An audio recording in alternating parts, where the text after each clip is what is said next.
Here's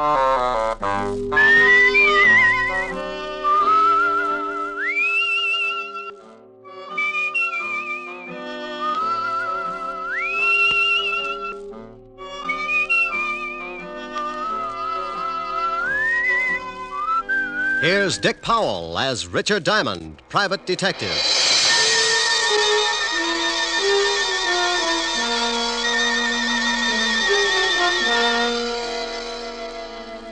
It's 5 o'clock in New York City, and the big neon signs light up the dark office that overlooks Broadway on the corner of 53rd Street.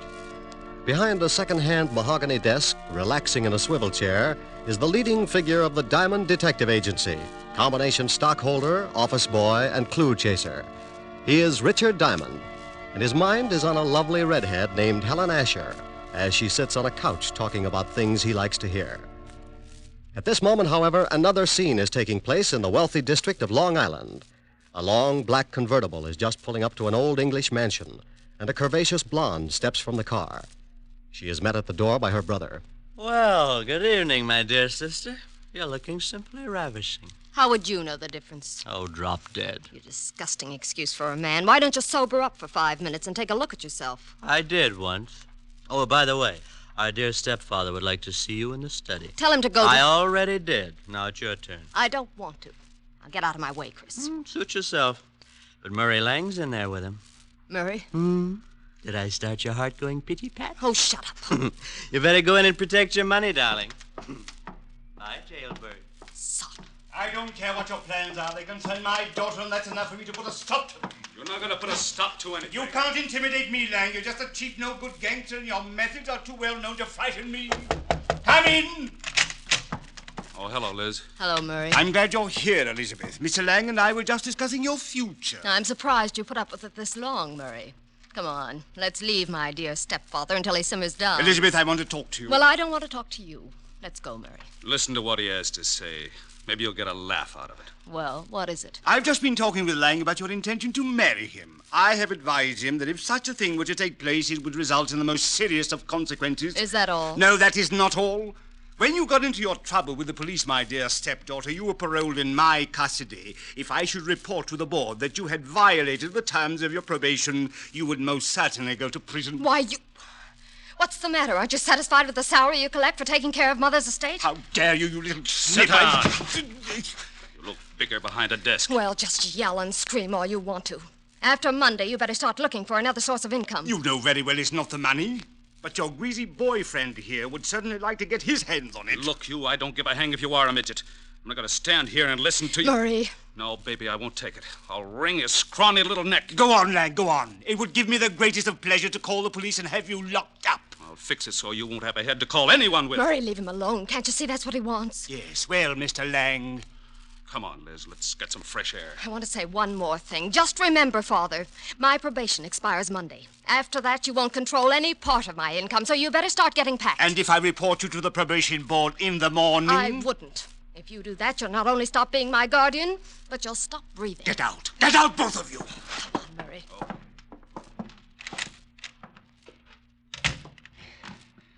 Try to intimidate me. I'll make them both sorry.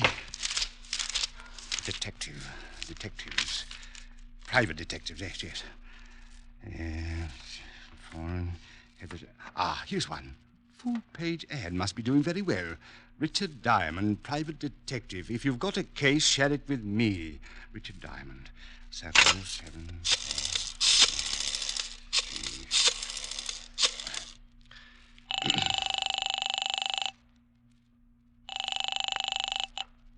Yeah? Mr. Diamond? That's right. I want to hire you for a few days. Oh, you saw the ad.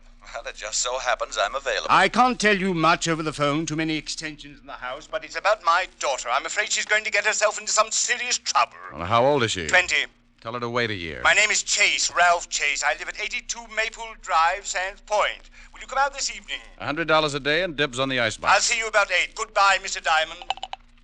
What was that all about, Rick? Oh, got a job, baby. When do you start? Oh, yes, you're right. No, Rick. You can start it in the morning. You can't break another one tonight. Now, come on, Helen, baby. A job's a job. And a date's a date. I won't let you break this one. Your car downstairs? Yes, but I can drive myself home. Please, Rick. You promised you wouldn't break another one. Keys in it? Yeah, look. I want to hire you to protect me for this evening. I've been receiving mysterious phone calls, and I'm in fear of my life. Really? You've got to take the job. Old friends come first. I'll have to get home and shave before I start working. You mean you'll take it? After 12:30. Bye, baby. You beast. Oh, you must be getting tired from driving that big car around all day. Grab a cab, honey. It'll give you some rest. I'll take good care of your car. What? Want $1 for the cab? Huh? No. On second thought, you only live about 25 blocks. Walk will do you good. Rick. Deep breathing all the way up Fifth Avenue. Nothing like it. Bye, baby. Oh! On the way to the car, I thought about Helen.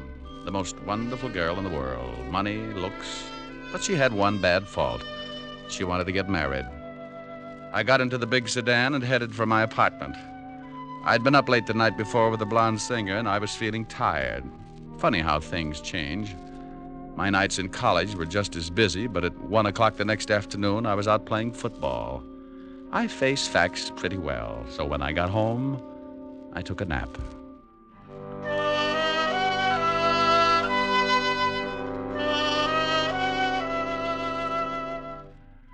I slept until 7 and got up and dressed. I drove Helen's car out to Long Island, and at 8 o'clock sharp, I was ringing the doorbell of the Chase Mansion. It was a big house, all right. If they built another one like it, Long Island would sink. Well, to someone at me chamber door. My name's Chris. Boo. Blow your booze some other direction. Your breath would wither a lung. My alcoholic exhalations are composed of the finest ingredients. You must have a weak stomach. Look, if you'll just stagger out of the way, I'd like to see Mr. Chase. Dead or alive? What? Nothing. I was just thinking out loud. Well, go right ahead. And after your talk with my stepfather, you can find me in the bar. You'll probably wind up like I am. That's a sweet thought. Where can I find your stepfather? Probably in the library, lying in my money. I left him leaning against the front door, gagging on the fresh air. I wandered down a long hallway and a big sitting room, furnished with enough antiques to make the Metropolitan Museum give up in shame. There was something about the place, a heavy quietness, like a bar of gold in a dark room. The shot had come from up ahead, and I tried a couple of doors before I found the room. Mr. Chase! Mr. Chase! In here! In here!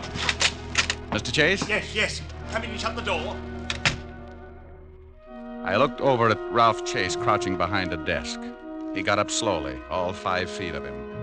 And I tagged him for a guy who would give $1,000 for every inch you could put on his legs. He looked like he could afford to be a mile high. The tall French windows were open at the back of the room, and you could still smell burning cordite.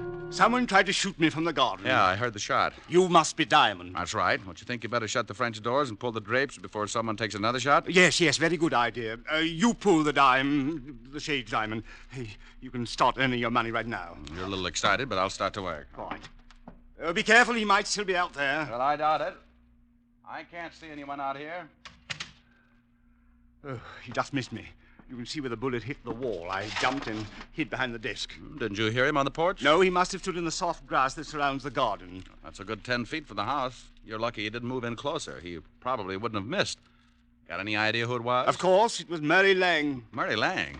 The gambler? Yes, do you know him? Well, I used to be on the force. Set him up 6 years ago on a larceny rap. Then you know what he's like. He was in the house this afternoon. We had an argument and he threatened me. An argument with your daughter? Yes, about my daughter. How'd you know? Well, you told me she was getting herself into trouble. She couldn't have picked a better playmate than Lang to get there with. Father, we heard a shot. Not really. Oh, let's go. He's not dead. My stepchildren, Mr. Diamond. Oh, well, lovely. I'm quite alive, so you can both stop looking so unhappy. Does it show? Come on, sis. Let's find the guy who fired that shot. I want to give him a few pointers. Where's Murray Lang, Miss Chase? Yes, he's the man you want. I'm sure he Don't tried... be absurd. Murray left 3 hours ago. What are you, a cop? Does it show? You're wearing too much cologne. Come on, Chris. Oh, she's nice. That's Elizabeth. The boy's her brother, Chris. I'd hate to draw straws. I married their mother and raised those 2 brats after she died. The courts appointed me executor of the estate. They don't like you handling their money, is that it? Yes. Since they've been old enough to ask for 50 cents to go to a movie, they've condemned me for watching their interests. You said you were worried about your stepdaughter. Tell me about it. I'll make it brief. Hate long explanations. Elizabeth got into some trouble with the police. Hit and run. She had been drinking. The man died. Liz was sentenced to a year in Folsom. But I got her off on probation. Oh, what do you want me to do? Drive around with her and spoil her aim? Monday, the probation expires. She says she is then going to marry this hoodlum, Murray Lang. And you don't want that because you think he's after her money? Exactly. When she marries, the will reads that I shall, as executor, turn over half of the estate to Elizabeth. What about Christopher? He looked irresponsible when he was born. His mother left instructions that he should not receive his share until he is 35. That's another 8 years. Well, your stepdaughter's old enough to know what she's doing. I can't see how you can stop her. That's what I want you to do. And if I do, you'd be in a pretty good spot. What do you mean, Mr. Diamond? You continue as executor. I can understand you thinking something like that, but believe me, as much as I dislike my stepchildren, I wish to keep them in line for their late mother's sake. Oh. Well, Mr. Chase, I'll take a look around outside. Maybe I can come up with something that'll point out the would-be killer. If it was Lang, you can stop worrying about Elizabeth. Sing Sing doesn't boast a wedding chapel. I went out through the French doors and started looking around on the soft grass that bordered the garden. I had a fat hunch, so I stopped looking and started wandering. I was halfway through the rose bed when I spotted them. It was Elizabeth and a man. In the darkness, I couldn't make him out, but Murray Lang was my best guess. They went up a narrow path to one of those Chinese pagodas at the far end of the garden, and I stepped up close enough to give my ears a workout. It was Lang, all right. I don't care what you think. I didn't take a shot at the old man. Then who did? He's got a policeman in there now, and he's going to start trouble. Let him. I'm clean. Maybe it was that lushed-up brother of yours. Chris hates him, but he'd never try to kill him. Well, then stop hounding me. Maybe you took a shot at the old boy. Murray. Well, you got a good reason. I'm tired trying to buck the whole Chase household. If you love me, let's take off tonight and get married. Tell the old man to go to the devil. You can certainly wait till Monday. Yeah, but he won't. He's going to cause some kind of trouble and get you tossed into Folsom. He's not going to give up all that money just because you're through with your probation. He probably cooked up that shooting just to get the cops here. Murray, what's going to happen to us? Oh, ask your stepfather. He's been doing your thinking for you. I don't have to. We'll get married Monday. Okay. I'm staying clear of this place till then. But what if there's more trouble? I haven't got anyone to turn to. You worry about it, baby. I got a police record that makes yours look like a merit badge. I was too good a target in the moonlight, so I started back up the walk to the house. As I passed a hedge, I noticed a funny-looking plant that was shoving its way out of the foliage. I'm sorry I did that. It was the Johnny Jump-Up variety, blackjack type. The guy on the other end of the sap gave it to me right over the eyes, and I went down like a crapshooter making a pass. I rolled over and watched the moon melt and run down in my eyes. Something warm and sticky spread over my face and turned the night red. Yeah, I was bleeding again. I guess I showed signs of recovering, so he started all over. This time he used his foot in my side. Oh, a couple more kicks in the ribs and in the right place, and he could have whipped up a fast course of Nola. I felt tired, so I rolled up in an old rose bush and went to sleep.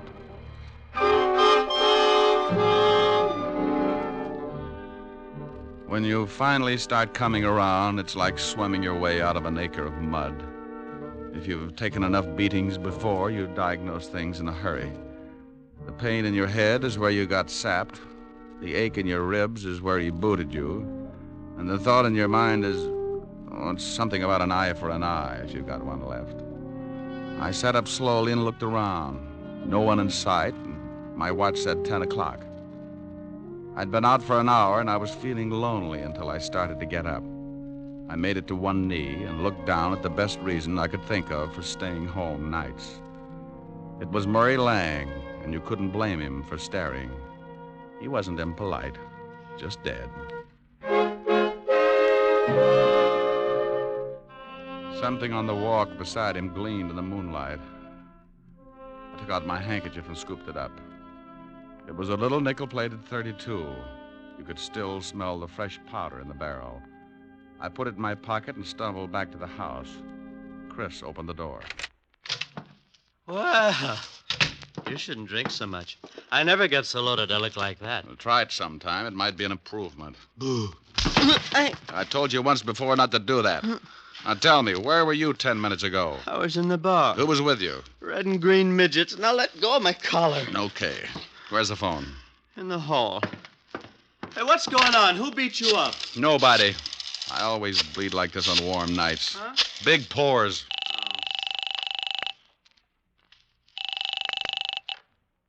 Homicide, Sergeant Otis talking. Who taught you how? Did you sit up nights with a parrot? Oh, very funny. Only one guy could think up a lousy joke like that. What do you want, Diamond? A picture of you. I'm going to show some doctors that mercy killing has its points. Now, let me speak to the lieutenant. Comic. Homicide, Lieutenant Levinson. Hello, Walt. This is Diamond. Oh, wait a minute. Let me get the bicarbonate. What's the matter? I get stomach trouble every time you call. Go ahead. All right. I got a killing for you. I know it. Why can't you be a good boy and stop finding corpses? I'm out at Sands Point, 82 Maple Drive. I think I've got the murder weapon in my pocket. Who's dead? An old friend, Murray Lang, and you better step on it. There's a drunk staggering around the place, and he's liable to spot the body and put it in a cold shower to sober it up. Oh, all right. We'll be right out. Hold the fort. So Mr. Lang's dead. You better stop sneaking up on people, Buster. And you'd better stop telling me what to do in my own house, Mr. Diamond. You sobered up pretty quick. I heard what you said about finding the murder weapon. May I see it? No. It stays in my pocket until Homicide gets here. Whose gun is it? It's a 40-pound broadsword. Now stop trying to look like a Chicago muscle man, or I'll start slapping there you. you are, Diamond. I've been looking for you. Great Scott, what happened to your face? Someone was giving away hints. Chris, did you have something to do with this? Hardly. Mr. Diamond has a decided advantage over me. He has muscles. I'll be in the bar. What's happened? Where's Elizabeth? I don't know, but her boyfriend's got troubles. He can't explain the hole in his chest. Lang? What do you mean? He's out in the garden. Someone shot him. Is he dead? And if he's not, he's trying awful hard. Then we'd better call the police. That's been taken care of. What kind of a gun do you own, Mr. Chase? You don't think... No, I don't. I just dig around till I come up with something. What kind of a gun do you own? Why, a 45... Now, wait a minute, Diamond. If you've got any ideas about this murder, you'd better wait until the police get here. Now, look, Chase, I've been insulted in your house, had the air let out of my ego by your beautiful stepdaughter, and beat up in your garden. That's a full night's work, and now I'm on my own time. Where can I find Elizabeth? I don't know. She may be up in her room. Oh, where is it? End of the hall, head of the stairs, first door. Thanks. It's beginning to rain. What about Lang's body? Well, if he catches cold, call me. I went down the long hallway to the foot of a massive staircase. The only light was the one burning in the room I just left. I looked over at over my shoulder and saw Mr. Chase framed in its dim glow, watching me. In that moment, I thought who Chase reminded me of. A triangle hat, his hand in his vest, and Napoleon had a twin. I went up the stairs 2 at a time. Yes? Pardon me for barging in, but some guy in the garden just beat all the bashfulness out of me. How dare you? You get out of my room. You better put on something a little warmer, honey. That thing would start a Harry Carey epidemic in Boston. What do you want? Yeah. What did you do after Lang left you in the garden? What? Big ears. I overheard everything you said. I see someone pushed your face around. It's an improvement. Did Murray catch you eavesdropping? Well, if he did, he won't have much time to gloat. What do you mean? If you've done anything Aren't you to Murray... getting ready for bed a little early? I don't know what you want. I don't have to answer any of your ridiculous questions. Now, if you don't turn around and get out of here... What's the matter, baby? The drawer empty? Lose something? No. Maybe this is it. Where did you get that gun? It was lying in the garden beside your boyfriend's body. Beside... That's it, lover. Now sit down and relax. Is Murray dead? Like Jimmy Fiddler's gossip column. Didn't you hear anything after Murray left you? Oh, no. I was crying and I ran back to the house and came up here. Is there another way back to the house besides the path that Murray took? It's one that leads to those outside doors. I came right to my room. Please leave me alone. This is your gun, isn't it? Yes, but I didn't do it. I didn't. Murray and I were going to be married Monday. Ballistics will probably show it's the one that did the job. You better tell me everything you know. I don't know anything. I didn't shoot Murray. Someone stole my gun from the drawer. Oh, please find out who did it. If they hold me, I'll go to prison anyway. Please, Mr. Diamond, please. It's going to be tough if this is the gun. I'm pretty sure it is. You could still smell the powder when I... The powder. What's the matter, Mr. Diamond? Huh? Oh, nothing. Look, You stay in your room. Maybe I can do you some good. I promise you'll stay here. Sure. I'm not going anyplace. And try and snap out of it. Sometimes you keep losing until there's nothing left to play with. It breaks the jinx. I went downstairs and started looking for Chase. As I passed the doors leading to the garden, I stopped cold. A flash of lightning turned the garden flat white. Someone was standing over what was left of Murray Lang.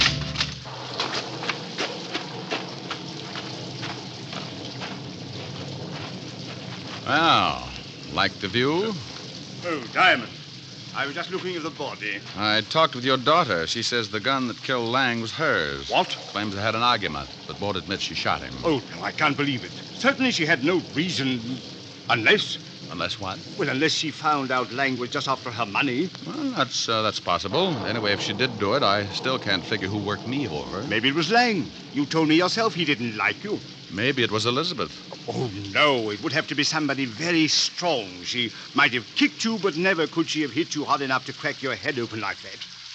Yeah, tell me, when does Elizabeth come into her money? Why, at the end of the probation. The court set it aside until she was cleared of all charges. Who gets it if she goes to prison? Well, I'm the sole executor of the estate, but she's not going to jail. She didn't do this thing. I'll get the best counsel in the country. I'm sure you will. Tell me something, Chase. It's pretty obvious that my face got pushed around, but how did you know my ribs got the same treatment? What? It doesn't show. It just hurts. Why, well, you told me. What are you getting at, Diamond? You'd have to reach pretty high to sap me, but if you were mad enough, you could make it. This is absurd. I'm going inside. And when I get grouchy, it's better to listen.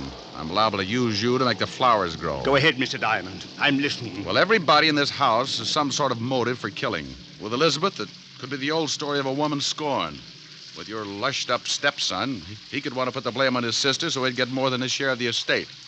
And we certainly know you stand to profit if Elizabeth goes to prison, because you retain custody of the family fortune. I'm getting wet, Mr. Diamond. Everybody's story's weak, but only one of them doesn't stand up. You said earlier this evening someone tried to shoot you from outside your library. Of course they did. You have the shot and saw the bullet hole. That's right, I did. But you told me he was standing outside the room by a good 10 feet.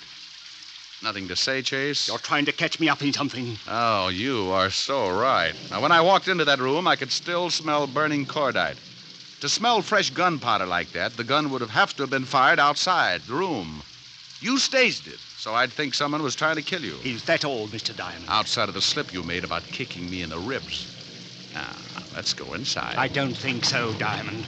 Oh, that the 45 you were telling me about? Yes. Go ahead, make a try for it. I'm going to show you how it works. You kill Lang with your stepdaughter's gun, and you're going to collect the money if she goes to prison. Oh, you're a slob. My stepdaughter could easily kill 2 men tonight. You're in a spot. You can't shoot me with that 45 and make it look like the same person killed Lang, too. So you've got to get the 32 in my pocket. Give me Elizabeth's gun, Diamond. You try and get it, Chase. Why, you... Rick, are you out there? Better give it up, Chase. That's the law. He eats little men like you.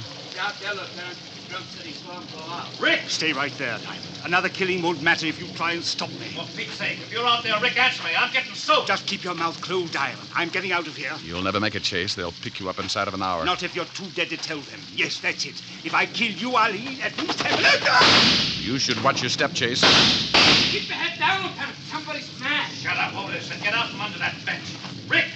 Over here, Walt. What's going on, Rick? Who's doing all the shooting? Well, we took turns. He was just going to kill me when he tripped over the body of his first victim. I used this 32 in my pocket, shot him twice. He's dead, Lieutenant. Give me my baking soda, Otis. Yeah, Lieutenant. Don't look so unhappy, Rick. He was going to kill you. Oh, I'm not unhappy. I'm just sore that I didn't have time to take the gun out of my pocket. I ruined a darn good coat.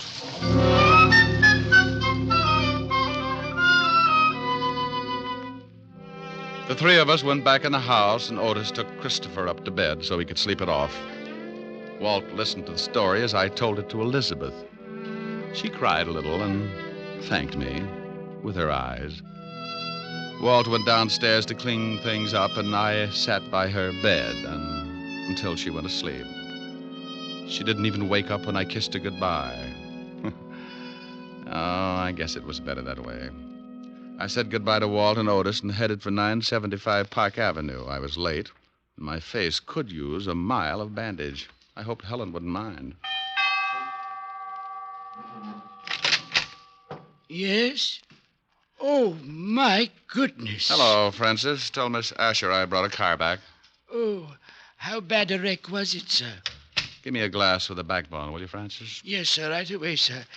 Miss Asher's in the study. Thank you. Goodness. Thank you. Hi. Well, it's about...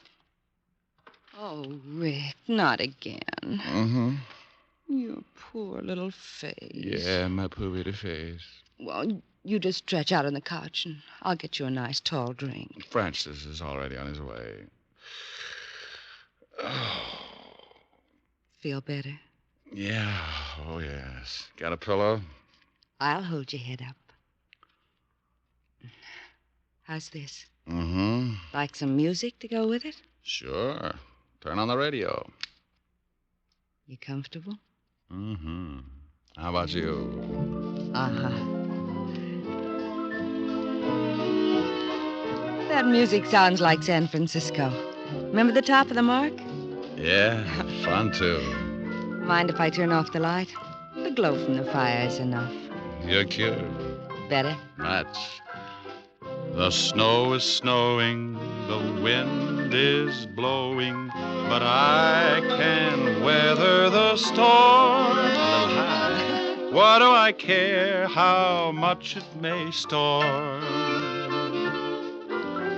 I've got my love to keep me warm. Mm-hmm. Me. I can't remember a worse December. Just watch those icicles fall. What do I care if icicles fall? I've got my love to keep me warm. I like your singing, too. Thanks. Off with my overcoat, off with my glove. I need no overcoat. I'm burning with love. My heart's on fire. The flame grows higher. So I will weather the storm. Why do I care how much it may storm? I've got my love to keep me warm. That was nice. Hey, why did you turn the radio off? This is nicer. Come here, Rick. Oh, honey. Honey, you're reading my mind. Here's your drink, Mr. Diamond. Oh, my goodness.